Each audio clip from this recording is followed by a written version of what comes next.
Bonjour à tous.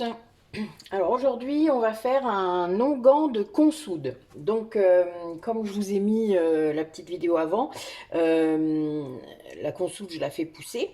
Je la récolte, donc soit les feuilles, soit les racines. Et je fais un macérat à base de ça, donc dans l'huile d'olive, hein. Donc là, vous voyez, il est bon jusque l'année prochaine. Parce que ça dure un an avec un peu de vitamine E. Donc vous le faites macérer pendant 3 semaines, un mois. Moi, je laisse toujours un mois, comme ça, je suis bien. Et je le laisse au soleil sur mon appui-fenêtre. Voilà, comme ça, ça solarise en prime. Et on a tous les bienfaits de la consoude dans ce macérat. Et moi, avec ce macérat-là, je fais un baume. Donc, un onguent. C'est la même chose, c'est juste un autre mot. Alors, donc je vais reprendre mes petites notes, hein.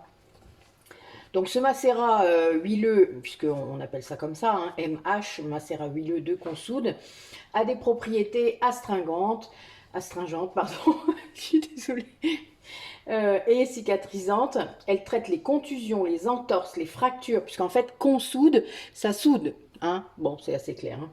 Hein. C'est une plante qu'on utilise depuis des millénaires. Hein.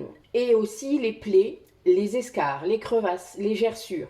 C'est un antidouleur. Elle atténue aussi les articulations douloureuses, les douleurs musculaires, les crampes. Donc c'est très très bon pour la déshydratation de la peau. Donc vous imaginez un petit peu le nombre de possibilités qu'on a avec cette plante. Et avec l'huile encore mieux, puisque bon, moi je peux en faire par exemple une huile de massage pour les contusions, les articulations douloureuses, enfin voilà, il y a vraiment beaucoup de choses. Et là je vais en faire un baume pour les plaies, hein, puisque je vais rajouter également dans ce baume de l'huile essentielle de cisladanifère qui est hémostatique, donc c'est pour les plaies qui n'arrivent pas à cicatriser, par exemple les hémorroïdes qui saignent, elle est antivirale et cicatrisante. Donc c'est vraiment un onguent que je vais utiliser s'il y a une plaie. Bon, moi, vous le savez, je jardine beaucoup. Voilà, je m'abîme souvent les mains, ça m'arrive. Et vu que je masse, c'est vrai que ça m'embête toujours.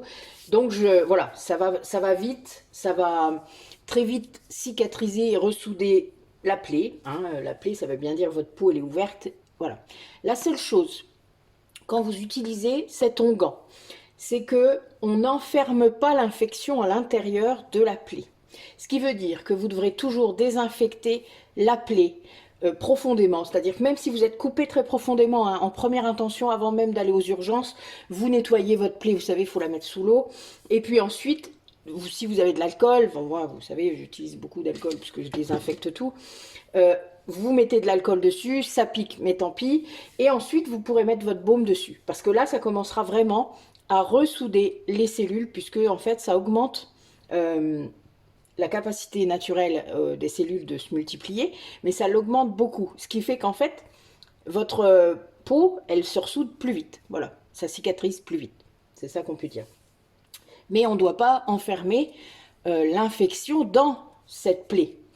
Alors, moi j'ai mis de l'huile essentielle, mais vous pouvez en faire 100 et ce sera la seule, enfin là vous pourrez l'utiliser pour les femmes enceintes, bien que la cisladanifère, on peut quand même à partir du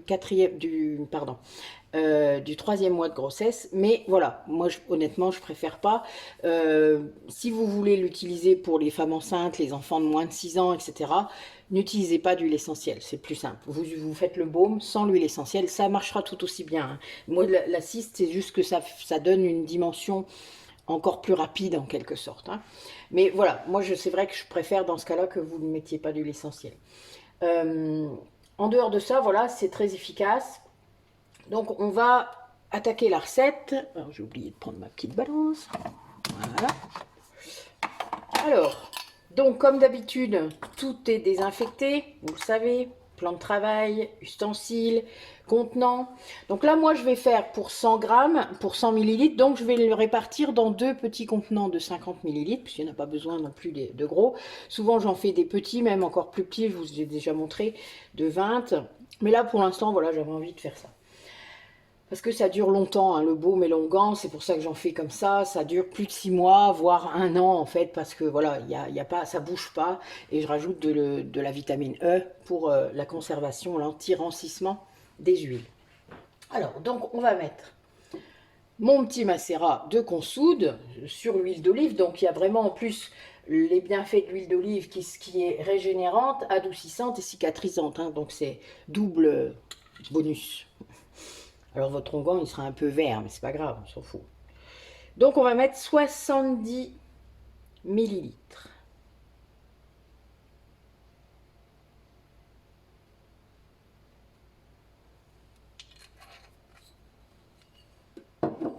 Alors il reste un petit bout de plante parce que je le filtre, mais bon voilà. Alors quand vous l'avez filtré, il vaut mieux le faire bouillir. Ça c'est clair, le faire bouillir. En tout cas, on ne sait jamais. Bon après, l'avantage de l'huile d'olive, c'est que vous n'avez pas trop de problèmes. Moi j'ai plus de soucis pour faire les macérats sur les huiles d'amandes douces. Parce que ça, même au soleil, enfin voilà, ça, des fois, il y a une petite couche de moisissure, mais c'est normal, surtout avec les fleurs, etc. Même quand vous couvrez à fond, enfin voilà, des fois, ça ne travaille pas bien. Donc moi, je retire souvent, je retire la condensation aussi. Donc voilà, mais le principal, c'est que vous puissiez retirer toutes les bactéries mauvaises qu'il pourrait y avoir dedans. Et pour ça, il n'y a pas mieux que de faire bouillir votre macérat. Donc, on met ça. Ensuite, alors aujourd'hui, je vais utiliser du beurre de karité.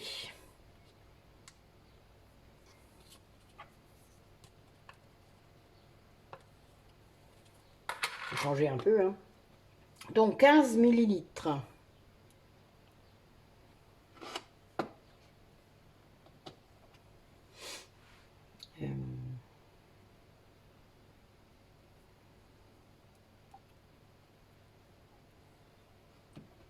Je faisais un petit calcul vite fait dans ma tête.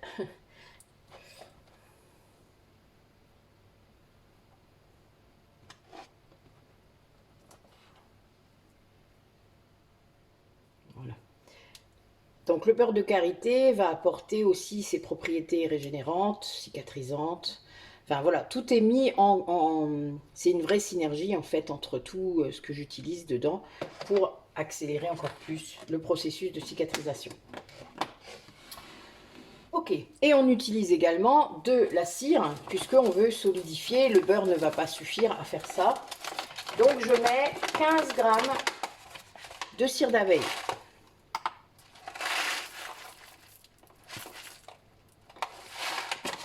Voilà. Et je vais fondre et on se retrouve après.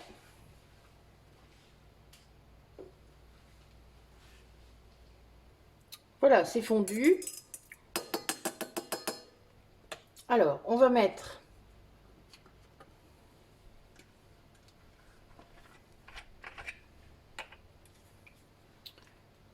on va mettre 4 gouttes de vitamine E. Voilà. Et on va mettre 15 gouttes de cisladanifère.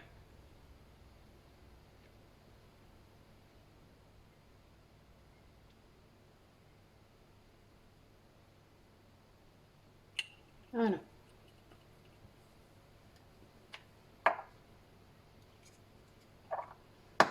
Alors la cisladanifère, c'est un petit peu cher, donc on la gaspille pas. Enfin voilà, on l'utilise que pour ce genre de choses, vous voyez, on va pas, c'est pas comme la lavande qu'on peut mettre à toutes les sauces. Hein. Alors, mes petits contenants, vous savez que j'aime bien calculer et que ça soit la bonne contenance justement. Donc 50 millilitres.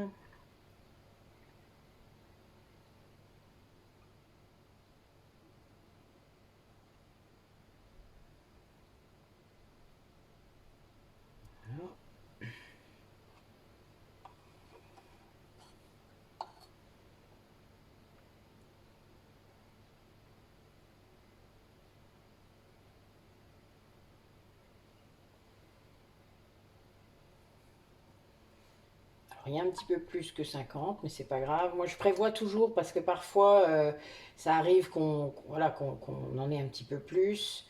C'est pas très grave, on n'est pas à quelques grammes près. Hein. Mais bon, voilà, comme ça, j'ai toujours un contenant prêt à recevoir l'excédent. parce que je me suis déjà retrouvée avec 10-15 grammes, donc ça me fait des échantillons, c'est pas un souci. J'en donne moi à mes clients quand ils ont besoin de quelque chose. Voilà, j'ai toujours ma petite armoire. Je vous montrerai un de ces quatre, mon installation avec tous mes produits, mes plantes. Voilà.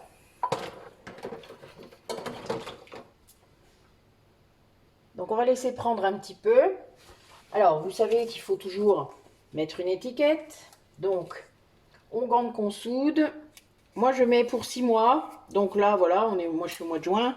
Vous savez que des fois, je publie plus tard, mais c'est pas grave. On est au mois de juin, donc ce sera le mois de décembre. Et puis, après, on vérifie si ça a toujours le même aspect, la même odeur, etc. Il n'y a aucun souci, vous pouvez continuer à l'utiliser. Hein. Il a toujours ses bienfaits de toute manière. Voilà. Alors, notre onguent de consoude est fait. Donc, vous voyez, il est assez sympa. Il n'est pas si vert finalement. Donc voilà. Donc là, vous en avez pour un certain temps, mais pour les personnes qui se blessent souvent, qui ont des petites plaies, ben voilà, c'est nickel. Ben écoutez, je vous remercie d'avoir regardé la vidéo, et puis ben, je vous dis à très bientôt. Au revoir.